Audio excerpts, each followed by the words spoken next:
religioso. Isso tem a ver com... Posso te fazer uma pergunta? Pode. Polêmica? Pode. E não quero fazer para polemizar, não é por isso. É porque eu quero entender a sequência dessa fala. E também porque isso faz parte da minha interação diária. Eu tenho minhas redes sociais, etc e tal. Te perguntam muito isso. Me atacam. Ah, tá. Me atacam. Preciso deixar claríssimo que a grande maioria dos meus seguidores cristãos são extremamente respeitosos e muito queridos. Uhum. Assim como são queridos os que me atacam também. Uhum. E eu busco sempre responder para eles com muito carinho e com muita didática. Porque eu acho que a gente está aqui justamente para ajudar as pessoas que estão mais afastadas da luz. Claro. O remédio é para o doente, não é para o saudável. Mas uma das questões assim que eu mais percebo é quando pessoas falam assim: mas você não acredita que Jesus é Deus? Então você está condenado ao ranger de dentes, ao inferno eterno, etc. Isso é escatologia religiosa. Pois é. Perversa. Mas assim, exato. É como eu compreendo, porque eu digo assim, até por uma questão de bom senso, não é possível que Deus pede de nós que nós perdoemos, ou que o próprio Jesus em vida tenha pedido para Deus perdoar aqueles que teriam parafusado as suas mãos, e depois da morte ele diz, olha, manda pro inferno eterno, antítese disso, depois... Tudo. Exato. Como que fica essa questão perante os teus olhos? Porque assim, o seu discurso é bonito. Eu vou te repetir, Pastor Caio, a mesma questão que me fizeram. Veja que interessante. Alguém me fez uma questão assim no Facebook esses dias. Você é universalista? Querendo dizer, você não tem fundamento nas escrituras? Eu dei uma resposta. Universalista é isso? Não, ele quis dizer que na verdade eu sou relativista. Se você ama, porque eu chamo o muçulmano de meu irmão, porque de fato eu os vejo como meus irmãos, eu vejo os católicos, os evangélicos, os ateus, eu vejo como meus irmãos, Também. e eu tenho onde me fundamentar biblicamente, além do bom senso, para isso, certo? E eu me fundamentei nas escrituras para essa pessoa, expliquei não. O amor, as virtudes que Deus mais se apraz delas, elas são universais. Então, à medida em que eu dedico a minha vida e os meus ensinamentos a essas virtudes, é claro que você, que é uma pessoa particularista, que não compreendeu o amor de Deus, que transcende as religiões e as barreiras, você vai achar que eu sou relativista. Mas não, tem visões religiosas que eu discordo delas veementemente. E uma delas é a sua. É a sua visão que não consegue perceber esse amor transbordando os limites e as diferenças. Eu te pergunto agora, pastor, eu vou fazer a mesma pergunta que essa pessoa me fez. Mas, pastor, como é que fica lá os escritos que falam do inferno para os que não forem fiéis, os que não acreditarem no sacrifício de Jesus? Como é que fica? Eles vão para o inferno eterno? Eu posso só completar... Como é que o senhor pode ser tão universalista assim? Porque Jesus o foi, mas pode perguntar. Porque no chat fizeram uma pergunta sobre o inferno, então a gente completa já com essa daí. Exato, né? O Paulo Júnior, ele perguntou, no Islã existe inferno, aí no judaísmo, perguntando também, e aí pediu pro Caio qual a sua interpretação sobre inferno no cristianismo então, hoje. Essa resposta primeiro, Caio, depois eu queria uma visão dos três sobre essa visão do inferno nas três religiões. Né? Para mim, na realidade, o inferno é praticamente uma impossibilidade humana. Porque a realidade do inferno está muito, muito, muito para além da nossa própria compreensão, de tal modo que eu não creio nesse inferno que é descrito de maneira espaço-temporal, como se fosse um tempo sem fim. O inferno, para mim, são experiências existenciais que acontecem todos os dias, o tempo todo, tem gente experimentando inferno. Meu trabalho... Uma depressão é um inferno. Mas eu estou falando daquelas escolhas malignas, perversas, anti-humanas. Mas não é religião que tira disso, não é coisa alguma que salva disso. Eu estou cheio de amigos ateus que são mais de Deus do que a maioria dos religiosos que eu conheço. Não vejo Deus reconhecendo esse tipo de barreira, nem a religião como pré-requisito para qualquer coisa. O Evangelho de Jesus explica e aproxima todos os seres humanos de Deus na medida em que eles vão se aproximando uns dos outros. Com um bom pai, não vai para o inferno nenhum. Uma boa mãe não vai para inferno nenhum. E ser humano algum que não queira inferno irá para inferno algum, só porque ele deixe de ser isto ou aquilo, ou de frequentar este ou aquele grupo.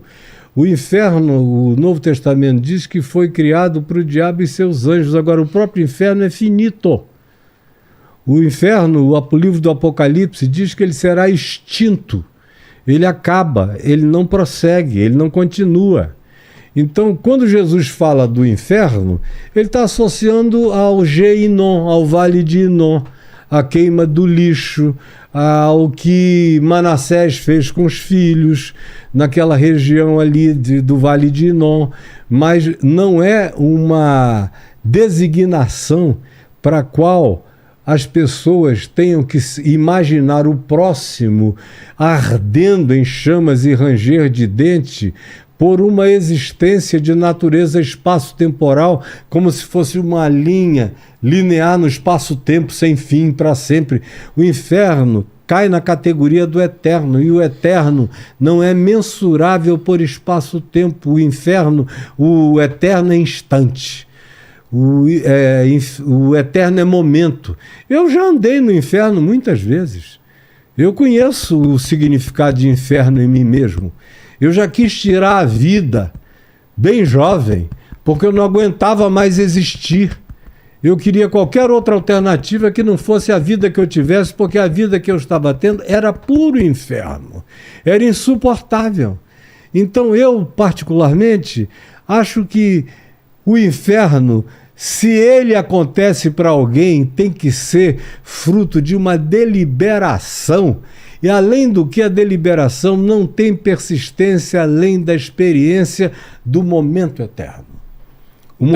Então, de acordo com a sua compreensão, como pastor, como cristão, uma pessoa que, por ser de outra denominação, não acredita, por exemplo, na história de Jesus, não porque ele é mau, não porque ele não quer acreditar, mas simplesmente porque ele foi educado de outra forma. Crê em Jesus, tem muito a ver com cultura. Ou para ele isso não tem sentido. Com geopolítica. De acordo com a sua visão baseada nos evangelhos, essa pessoa será contemplada por Deus? Baseada nos evangelhos e em todo o Velho Testamento, começando, por exemplo, nos Salmos, no profeta Isaías, no profeta Jeremias, especialmente quando você chega em Malaquias, tem uma expressão linda, no início do capítulo 2, quando o profeta Malaquias fala da parte do Senhor ao povo e aos sacerdotes especialmente, porque era uma profecia extremamente sacerdotal, e é onde vem o dízimo, depois no capítulo 3, era bem sacerdotal.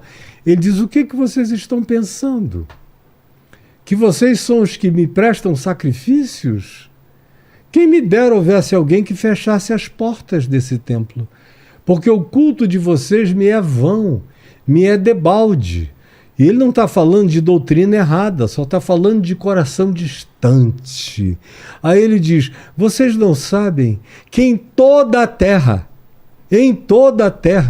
é prestado culto ao meu nome, e em todas as nações são levantados cultos e ações de graças e incenso ao meu nome, e que o meu nome é grande em toda a terra.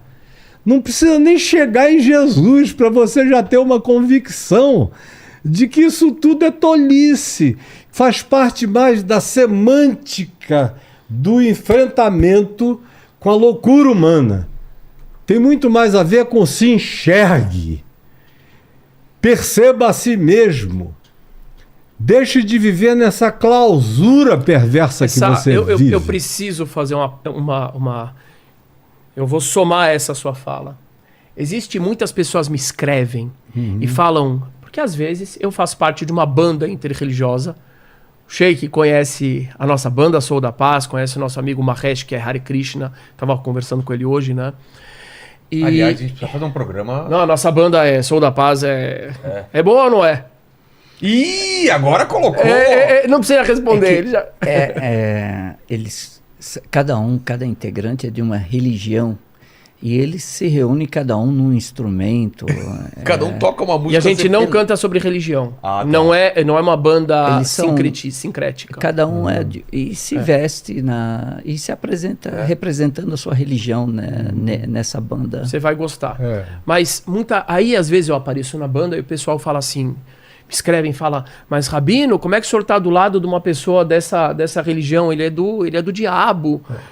Uma vez eu estava numa religião interreligiosa, de novo, ela não é ecumênica nem sincrética, nós sentamos, né, várias vezes estivemos em fóruns assim, não é, Sheik?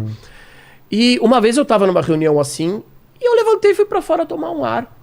E um dos participantes olhou para mim e falou assim, você sabe que da luz só tem 2 lá, né, eu e você. Que o resto é tudo das trevas. Meu Deus, que tristeza. Eu falei, eu não acho que eles são das trevas. Não acho. E aí o pessoal me pergunta, se fundamente, Rabino, onde que o senhor se fundamenta para falar isso? E eu cito esse versículo que o senhor citou. Como é que Deus chega para o povo de Israel, muito antes de existirem outras religiões monoteístas, não tinha islamismo ainda, não tinha cristianismo, só tinha o povo judeu ali monoteísta. E ele fala, no mundo inteiro todas as nações oferecem libações e incensos para mim.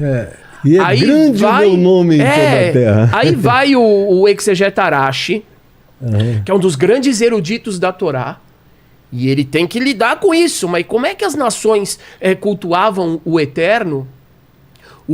Se o único povo monoteísta eram os judeus. E ele responde que lá atrás a gente tem que procurar o bem das pessoas, né? Não dá pra gente só procurar o mal. Que no fundo todas essas pessoas na realidade sabem que tem o Deus superior, o Criador de tudo. Ou, talvez em outras palavras, a gente pode dizer que essas pessoas estão buscando. Claro. Talvez ela chegou no caminho que não seja o caminho ideal, pelo menos de acordo com a nossa visão. Ponto de vista. Mas o que move a pessoa, o que move a pessoa é querer agradecer a Deus. O que move a pessoa é o amor. O que move a pessoa é querer saber o seu propósito. E as consequências disso são o bem, são a gratidão, são a justiça.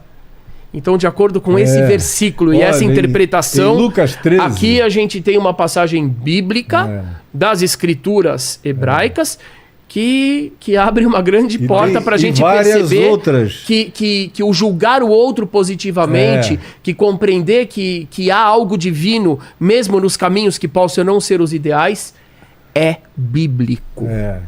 E olha, Lucas 13, quando Jesus está conversando com os religiosos à volta dele, ele os provoca dizendo que naquele dia virão muitos do Oriente, do Ocidente, do Norte, do Sul, tomarão lugares à mesa com Abraão, Isaque e Jacó, enquanto os filhos do reino, os que assim se auto-intitulavam filhos do reino, ficarão de fora. Aí você vê em João, no capítulo 25, que a escatologia final é o ponto ômega do evangelho, da escatologia do evangelho. É quando Jesus diz, naquele dia, quando forem separados os cabritos das ovelhas, aí ele coloca do lado negativo aqueles a quem ele diz, porque eu tive fome e não me destes de comer. Eu tive sede e não me destes de beber. Eu estive nu, não me vestiste. Eu estive preso, não fostes visitar-me. Eu estive enfermo e não me atendeste. Eu fui um refugiado e tu não me acolheste. Afastai-vos de mim. Aí eles vão dizer, quando, Senhor, que nós te vimos assim? Ou seja, a pressuposição era de um pessoal que achava que sabia. Que achava que sabia. Quando que nós te vimos assim? Nós jamais te veríamos assim e deixaríamos que tu ficasses assim. Porque é o pressuposto da religião. Eu sei quem é Deus, quem é Jesus. E essa é a coisa mais capaz de nos cegar definitivamente é quando essa presunção toma conta do coração. Aí ele vira para o outro lado e diz: vinde, benditos do meu Pai, porque eu tive fome, me deste de comer. Repete tudo outra vez. E eles vão dizer: Senhor, quando? A gente nunca te conheceu, nunca te viu, não sabíamos quem tu eras. Aí ele diz: sempre que vocês fizeram isso a um desses pequeninos irmãos na terra inteira, a mim vocês me faziam.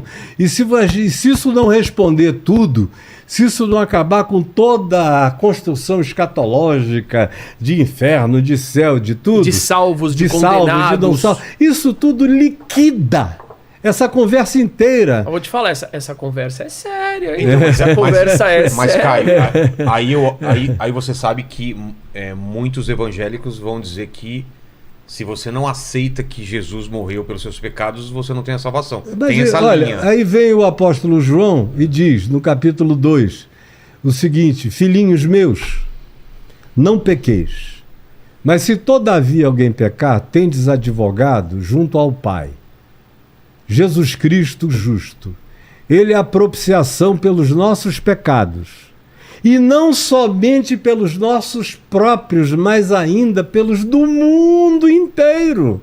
Está lá no Evangelho. É porque o pessoal só ouve pregadores de mente completamente fechada e bloqueada. Porque se lessem os Evangelhos, a mente deles universalizaria a graça e o amor de Deus sobre todos os homens. Paulo, escrevendo a Tito, ele diz: porque Deus, nosso Salvador, é o nosso Salvador, e não somente dos fiéis, mas ainda de todos os homens. Então, existem coisas que a gente, na presunção religiosa, fica querendo definir, fica querendo virgular, fica querendo estabelecer limites, que são verdadeiras blasfêmias, porque Deus está para além da nossa capacidade de poder dizer o que é e o que não é, quem é e quem não é. Se eu sei, bem-aventurado eu sou se eu pratico. Agora, quem não sabe, não sabe. E viveu de acordo com a luz que teve. Jesus diz 4, 5 vezes nos evangelhos que ninguém será julgado pela luz que não recebeu. Todos